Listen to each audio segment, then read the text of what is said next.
একবার ভাবুন তো, আপনি আপনার লাইফকে কন্ট্রোল করছেন নাকি লাইফ আপনাকে কন্ট্রোল করছে?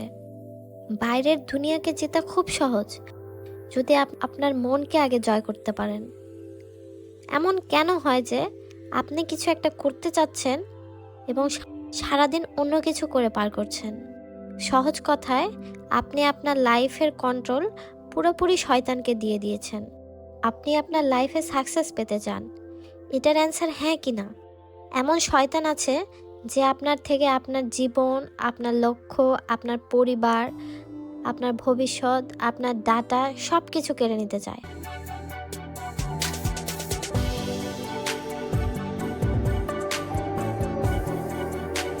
আমাদের যে মন আছে তা অত্যন্ত চঞ্চল প্রকৃতির। আমাদের মন সদ্য জন্ম নেওয়া পশুর মতো, যে সব সময় ছোটাছুটি করতে থাকে, যে জানে না তাকে কোথায় যেতে হবে। তাকে শেখানো হয় তোকে সামনে যেতে হবে, গর্ত এলে লাফ দিতে হবে, কিন্তু বাচ্চাটি তা বুঝতে পারে না এবং সে এদিক ওদিক ছুটতে থাকে।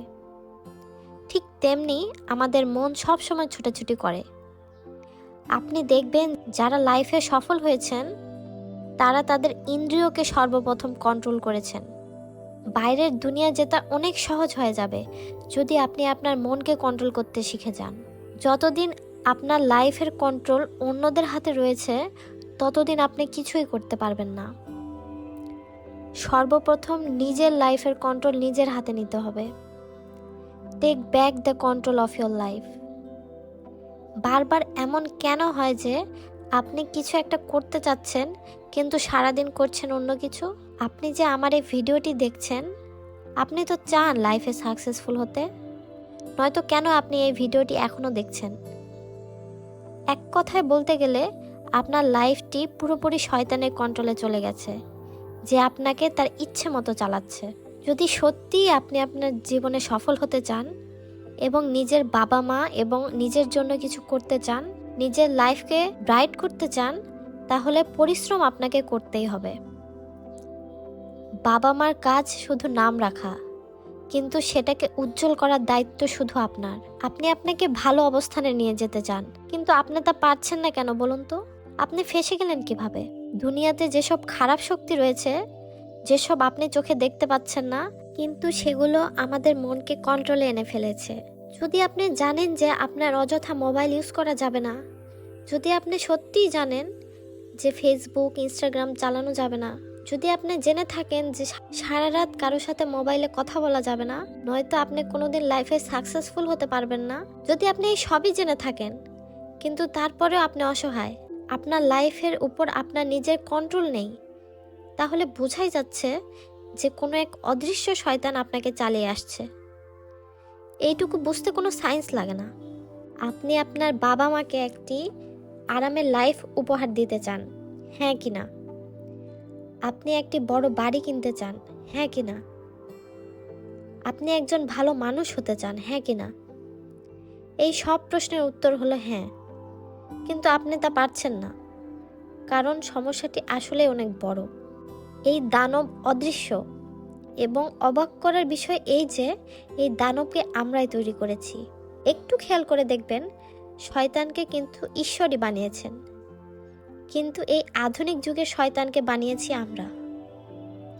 এই শয়তান আপনার থেকে আপনার সময়, আপনার জীবন, আপনার লক্ষ্য, আপনার ফ্যামিলি, আপনার ফিউচার সব কেড়ে নিতে চায়।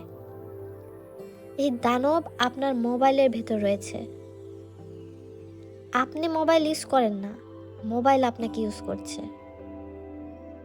এই ভিডিওটি দেখার পর আপনি আপনার ঈশ্বরের কাছে হাত জোর করে ক্ষমা চাইবেন, একজন সত্যিকারের ভালো মানুষ হওয়ার ওয়াদা করবেন।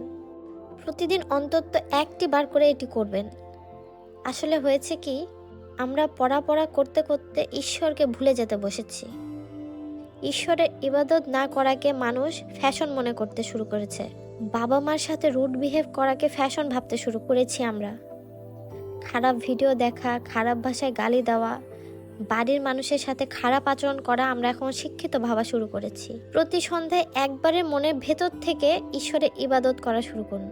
ঈশ্বরের সাথে একবারে কানেক্টেড হয়ে যান।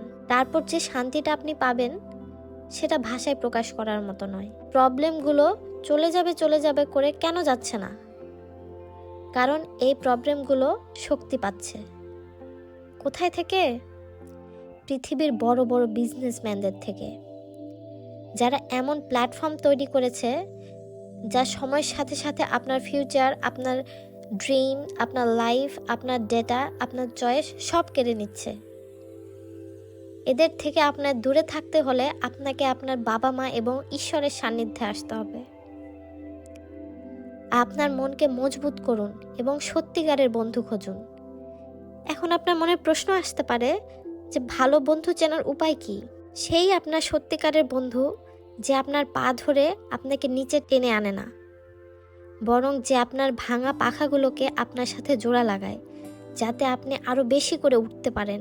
যদি সেই বন্ধু আপনাকে ফানি রিলস না পাঠায়, দেখতে স্মার্ট না হয়, তাহলে এটা কোনো ব্যাপার না। আসলে এই জিনিসগুলো কোনো ম্যাটার করে না।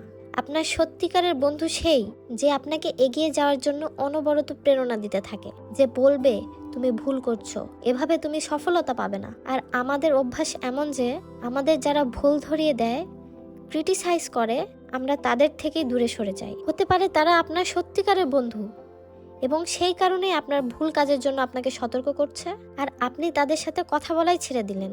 আপনার সমস্যার মূলকে সমাধান করুন, তাহলে এই সব সমস্যা একাই সলভ হয়ে যাবে।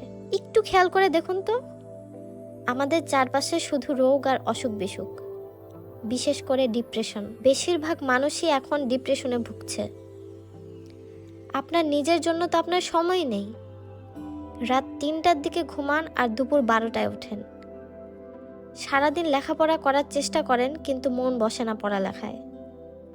চোখের নিচে গর্ত হয়ে গেছে, কালো হয়ে গেছে, চোখের ভিতরে লাল হয়ে গেছে। বাসায় বাবা মা কিছু বললে বিরক্ত বোধ করেন, মনে হয় কি কথা বলবো এদের সাথে। সব সময় মনে হয় পড়ার সময় নেই, কিন্তু যখন পড়তে বসেন তখন আর মন বসে না পড়ালেখায়। পড়তে বসলেই ফোন নাড়তে মন চায়, আর যখন মোবাইল চালান তখন শুধু অনুশোচনা হতে থাকে যে কেন আমি ফোন চালাচ্ছি, একটু লেখাপড়া করে নিলেই পারতাম। এর থেকেও আরও খারাপ পরিস্থিতি আসতে চলেছে। তাই নিজের মনকে স্ট্রং করুন। আপনি যদি এই সমস্যার পার্মানেন্ট সলিউশন পেতে চান, তাহলে নিজের উপর কাজ করতে হবে। আর যদি এগুলোকে কোনো সমস্যাই মনে না করেন, যদি পাশ কাটিয়ে চলে যান, তাহলে আপনার জন্য আরও ভয়ঙ্কর পরিস্থিতি অপেক্ষা করছে। আর্টিফিশিয়াল ইন্টেলিজেন্স এসেছে, যেটা আপনাকে আপনার লক্ষ্য থেকে পুরোপুরি দূরে সরিয়ে দেবে। মনে করুন আপনি বডি বিল্ডিং করতে চাচ্ছেন। দুইভাবে এটি সম্ভব। প্রথমটি হলো ডাম্বেল উঠানো, ঘাম ঝরানো এবং কঠিন পরিশ্রম করা, এবং দ্বিতীয়টি হলো ওষুধ খাওয়া বা স্টেরয়েড নেওয়া। দ্বিতীয় পদ্ধতিতে মানুষের শরীর মজবুত হয় না। প্রথম পদ্ধতিটিই সঠিক এবং সেটা অনেক কঠিন। যার বডিতে দেখবেন 6 প্যাক রয়েছে, সেটা একদিনে তৈরি হয়নি, তার পেছনে রয়েছে অনেক সাধনা। এই জেনারেশনে মানুষের ডিস্ট্র্যাক্ট হওয়ার অনেক জিনিস রয়েছে। This generation is cursed with technology. The only solution to fight this technology is to get back to your roots. আপনার কি মনে হয় যারা বড় বড় টেক জায়ান্ট রয়েছে, যারা ইনস্টাগ্রাম বানিয়েছে, যারা শর্টস বানিয়েছে, রিলস বানিয়েছে, তারা কি সারাদিন রিলস দেখে? কখনোই না। আপনার কি মনে হয় যারা ওয়েব সিরিজ বানায়, ওটিটি প্ল্যাটফর্ম বানায়, তারা কি কখনো নিজের তৈরি সিরিজগুলো দেখে? কখনোই না। তারা শুধু ভাবে কিভাবে সাধারণ মানুষের তাদের কন্টেন্টগুলো দেখানো যায়। কম বয়সী কতজন তাদের ভিডিও দেখে এবং তারা তাদেরকে কোন অ্যাডটি দেখাবে, তারা শুধু এই চিন্তায় মগ্ন থাকে এবং বড় বড় কোম্পানি থেকে মোটা অঙ্কের টাকা নেয়। ভিডিওটি অনেক বড় হওয়ার জন্য দুঃখিত। এই ধরনের ভিডিও এর একটি প্লেলিস্ট থাকবে আপনার জন্য এবং রেগুলার এতে ভিডিও আপলোড হতে থাকবে। তাই পরবর্তীতে এরকম আরও ভিডিও দেখতে সাবস্ক্রাইব করে রাখুন। ভালো থাকবেন। আল্লাহ হাফেজ।